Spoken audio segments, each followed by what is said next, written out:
Now this is going to be a little difficult, so stay with me.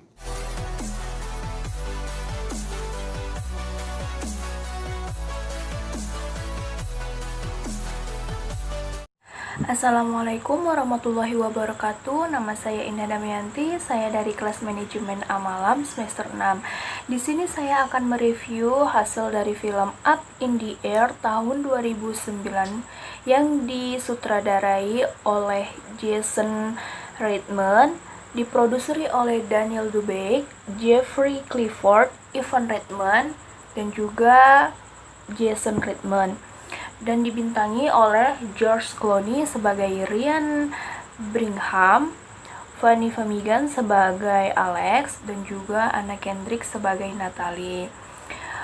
Sinopsisnya di sini yaitu si Ryan Brigham adalah seorang konsultan yang bekerja untuk merampingkan karyawan. Maksudnya di sini adalah si Ryan ini bekerja untuk memecat karyawan yang tidak memiliki potensi di bidang pekerjaannya tersebut.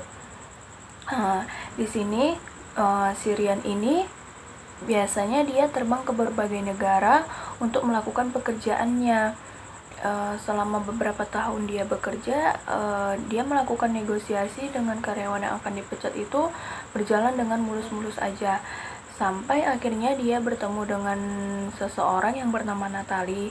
Natalie ini adalah seorang konsultan juga, tetapi dia melakukan metodenya itu berbeda. Dia melakukan metode negosiasinya itu tidak dengan terbang di berbagai negara, melainkan dia melakukan video conference.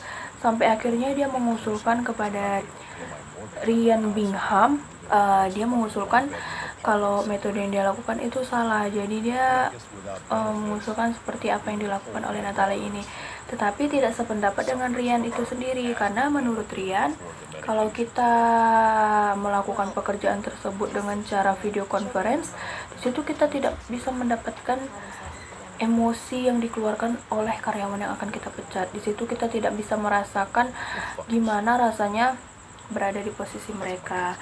Jadi si Ryan Brigham ini memiliki ide kalau dia bakalan membawa si Natalie ini untuk ikut dengan dia berkeliling ke berbagai negara untuk melakukan pekerjaan tersebut.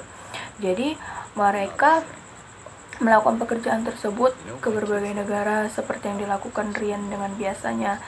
Awalnya si Natalie ini merasa gugup karena biasanya dia memecat orang itu hanya melalui video conference, tapi ini secara langsung tatap muka dengan karyawan tersebut. Di situ Natalie benar-benar merasakan apa yang dirasain sama karyawan yang mau dipecat itu. Tapi dia tetap pura-pura tegar lah supaya tetap profesional dalam melakukan pekerjaannya. Nah, biasanya di sini mereka mengeluarkan kata-kata bahwasannya karyawan itu tidak memiliki kesempatan lagi untuk bekerja. Udah ada orang yang lebih pantas untuk menduduki posisi tersebut.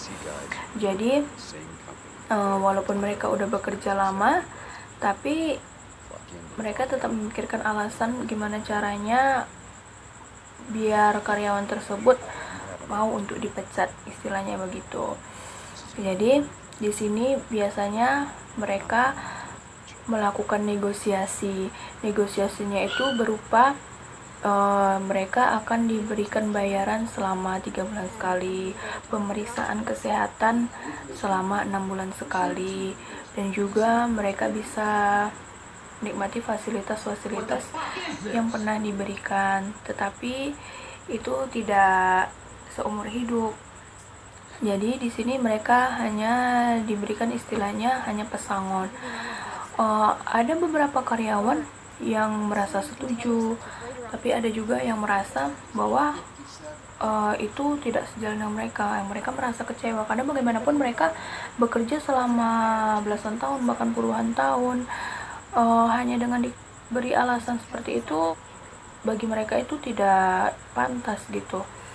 Jadi di sini mereka tetap melakukan yang namanya negosiasi hingga akhirnya sampai kepada tujuan yang diinginkan. Di cerita ini bisa diambil kesimpulan bahwa si Ryan ini menggunakan metode distributive negotiation, di mana hanya ada satu pihak yang merasa diuntungkan dan ada pihak lain yang merasa dirugikan.